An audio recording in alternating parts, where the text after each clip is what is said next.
Baik, kalau begitu saya akan membantu kamu untuk mengetahui siapakah nabi palsu dalam iman kekristenan, bagaimana pengajarannya, apa yang ia lakukan, dan bagaimana nasib atau akhir hidupnya menurut kitab suci. Ciri yang pertama adalah nabi palsu akan berasal dari luar Israel.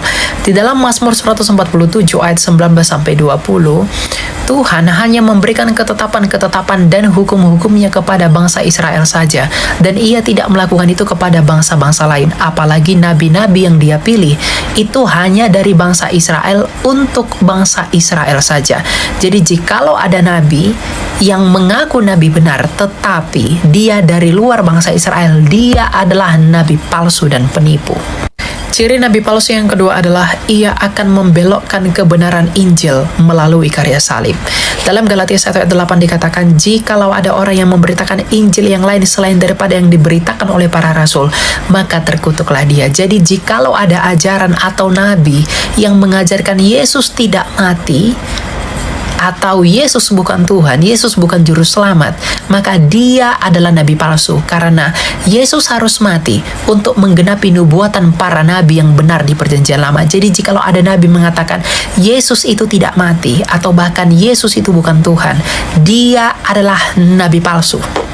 Ciri yang ketiga adalah nabi palsu adalah nabi yang tidak bermoral.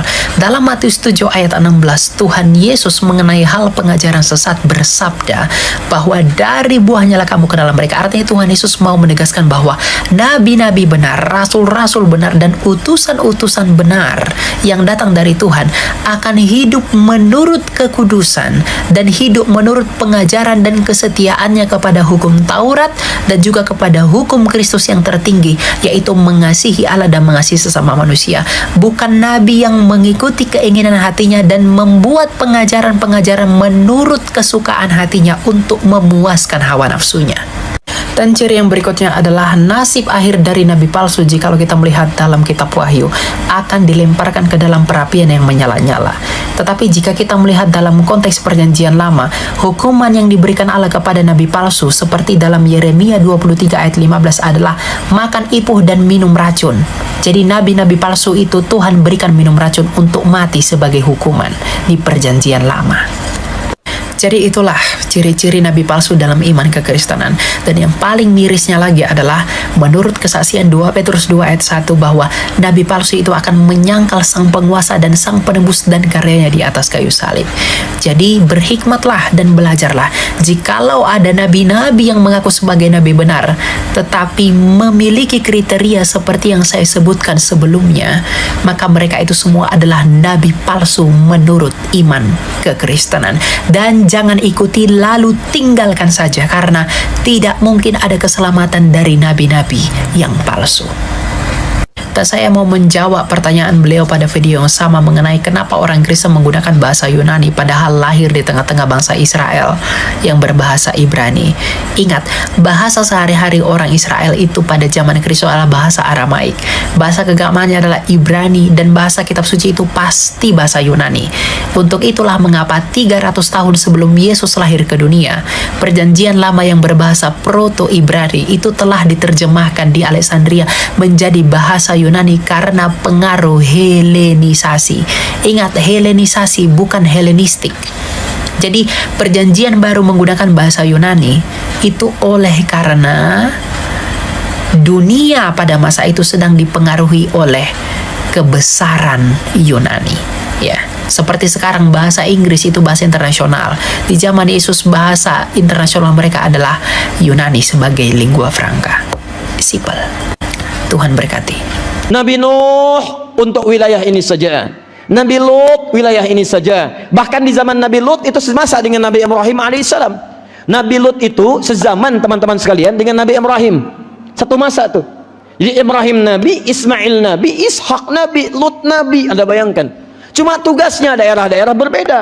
Jadi Nabi Ibrahim diutus bukan untuk semua sekalangan makhluk di bumi, tidak. Nabi Ismail tidak, Nabi Ishak alaihissalam tidak, Nabi Lut alaihissalam tidak. Bahkan peristiwanya yang paling menarik, malaikat turun datang untuk menyamar kemudian jadi manusia. Tadinya datang ke tempatnya Nabi Lut alaihissalam untuk menurunkan azab di tempatnya, tapi sempat mampir ke tempat Nabi Ibrahim alaihissalam. Di sebelum menurunkan adab di umatnya Nabi Lut alaihissalam, itu mampir dulu ke tempatnya Nabi Ibrahim alaihissalam. Ini menunjukkan bahwa di satu masa itu bukan hanya hidup satu nabi, tapi hidup beberapa nabi dengan tugas-tugas yang berbeda. Kalau kekinian, ini daerahnya Jakarta Garden. Nah, ini daerahnya yang ini. Jadi khusus spesifik aja di situ. Nggak bisa pindah. Kayak Nabi Isa alaihissalam, tugasnya hanya sekitaran Palestina saja. Nggak boleh keluar. Makanya kalau ada orang mengaku umatnya Nabi Isa lewat dari Palestina, itu kejauhan, ya. Nah, karena tempatnya sekitaran itu saja. Nabi Ibrahim dengan Nabi Lut satu masa. Quran surah ke misalnya 51. Dari ayat 24 sampai dengan ayat 35-nya. 24 sampai 30 paling kanan dari tengah sampai dengan ke bawah. Kirinya itu langsung berbicara tentang Nabi Lut alaihissalam. Wah, itu Masya Allah. Nabi Muhammad tidak.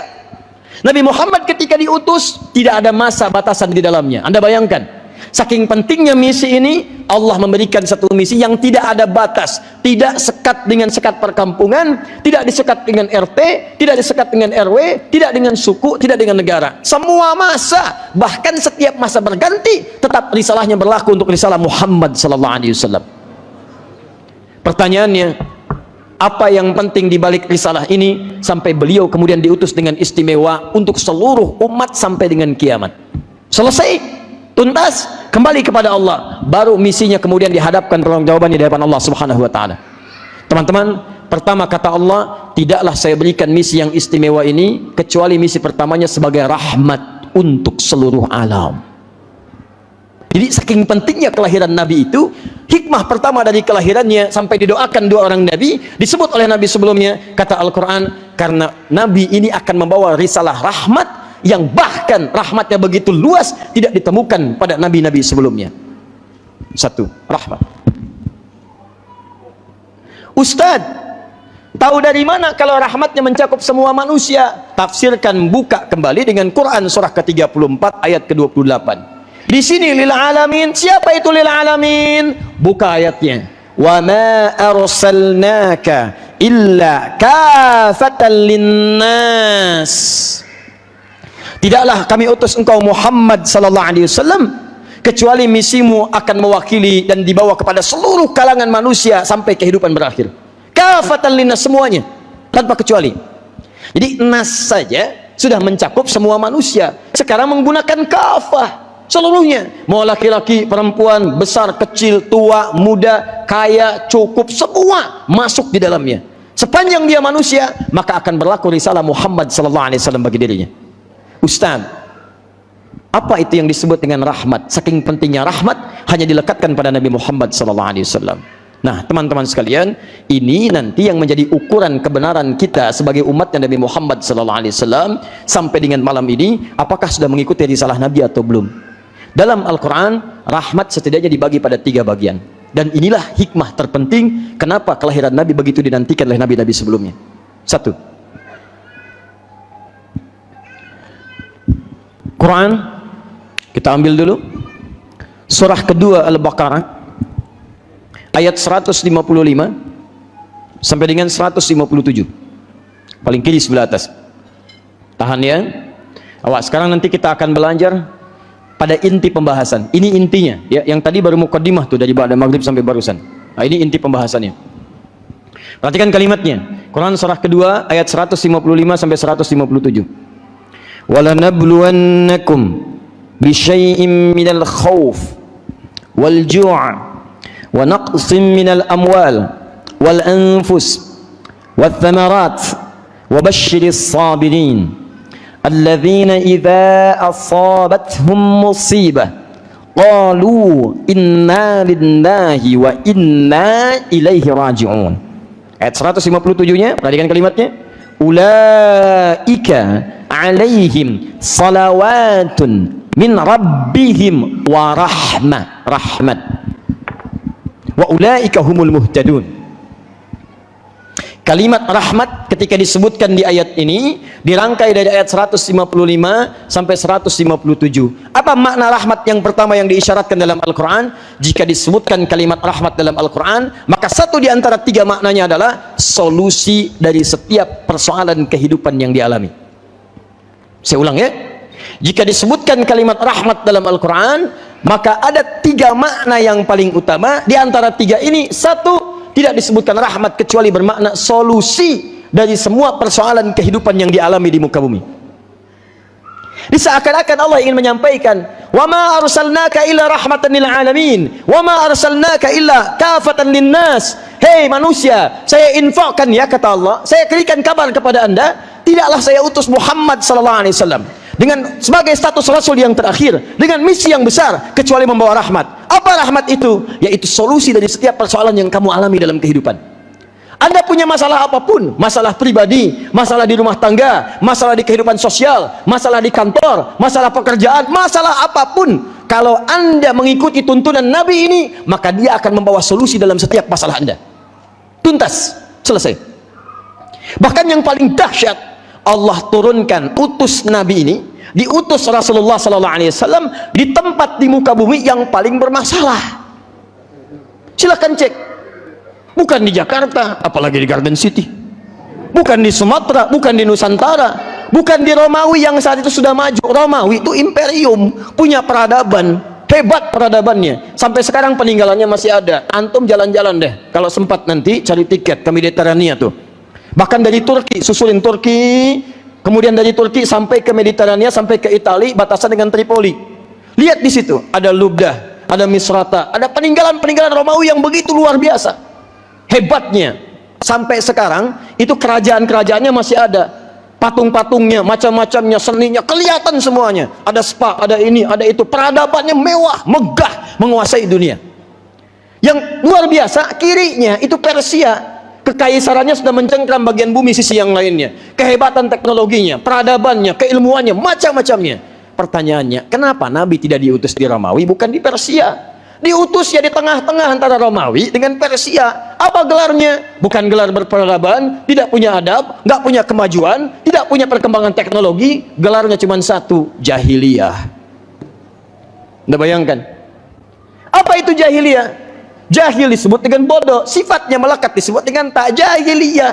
Bodoh di sana bukan bodoh diddul ilmi, bukan sekedar tidak pintar, tapi bodoh dalam segala urusan kehidupan. Bodoh itu tidak tahu, tidak kenal, tidak tahu sopan santun, tidak tahu kebaikan, tidak tahu maslahat, tidak tahu adab, tidak tahu silaturahim, tidak tahu nilai-nilai kerjasama yang baik, tidak tahu kejujuran, tidak tahu sopan santun, gak kenal sama sekali, disebut dengan jahiliyah.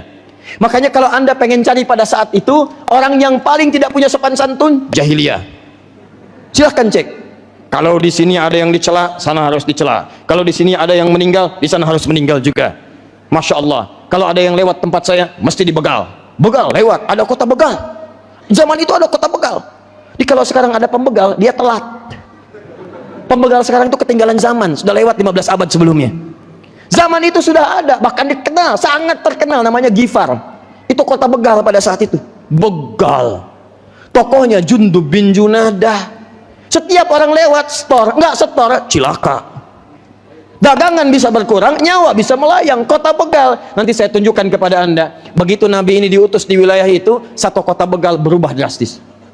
Allahu Akbar. Datang Jundub bin Junadah menghadap pada Rasulullah SAW. Nabi rahmah. Ini tukang begal, garang luar biasa, tampilannya begitu perkasa. Datang melihat Nabi, cuma lihat wibawanya, jatuh tertunduk mengatakan asyhadu an la ilaha illallah wa asyhadu anna Muhammad Rasulullah. Dia katakan, ya Rasulullah, saya ingin ikrarkan syahadat saya di depan orang-orang Quraisy, di depan Ka'bah. Kata Nabi, jangan lakukan, kita masih lemah. Khawatirnya kamu ikrarkan syahadat, kamu akan disakiti, kamu akan dipukuli. Kata Jundub bin Junadah, ya Rasulullah, saya ini membegal orang terang-terangan, masa syahadat sembunyi-sembunyi? Begal dulu. Begitu tobat terang-terangan. Nih, datang ke depan Ka'bah, dia katakan, asyhadu an la ilaha illallah wa asyhadu anna Muhammad Rasulullah. Hei orang-orang sekitaran Ka'bah, saya masuk Islam, saya baca syahadat. Kalian mau ngapain? Kita mau pukulin. Datang pukulin, tak pingsan. Dilaporkan pada Nabi. Disampaikan oleh sang lainnya, jangan teruskan, jangan teruskan. Kalau yang ini wafat, kalian tidak akan aman ketika berniaga. Karena setiap niaga akan lewat ke kota Gifar. Kalau ketahuan ini Jundub ini meninggal di sini karena dipukuli oleh orang Mekah, maka tidak akan selamat dagangan kalian. Diamankan, dibawa kepada Nabi. Begitu siuman, ya Rasulullah, berikan saya nasihat. Kata Nabi, kamu pulang dulu ke Gifar. Sempurnakan dulu belajar tentang Islam yang baik. Setelah itu dakwahi lingkungan sekitaranmu. Di situ kita akan bertemu lagi di kemudian hari. Bima makna. Allahu Akbar. Ketika hijrah ke Madinah, Madinah kemudian mulai semakin meresap imannya. Madinah kemudian semakin banyak masyarakat muslimnya. Apa yang terjadi? Dak dik duk, dak dik duk, dak dik duk, suara kaki datang banyak. Heboh Madinah. Ternyata pada saat itu datang sekampung Ghifar dipimpin Junub bin Junadah, masuk Islam, kemudian datang ke Madinah. Masuk Islam. Tokoh begal pulang ke kota Begal. Datang risalah Muhammad sallallahu alaihi wasallam, selesai masalah di kota Begal. Dibawa orang-orang sekampung menyampaikan kepada Nabi, sekarang kota Begal sudah berubah menjadi kota Islami. Sekampung masuk Islam. Dikenang kemudian, untuk mengenang di Arab itu, ketika Anda memperkenalkan diri dengan daerah, dikenal daerahnya, tambahkan al di depan nama daerahnya, ujungnya kemudian tutup dengan i kalau bukan i ujungnya. Kalau i, pertahankan i-nya.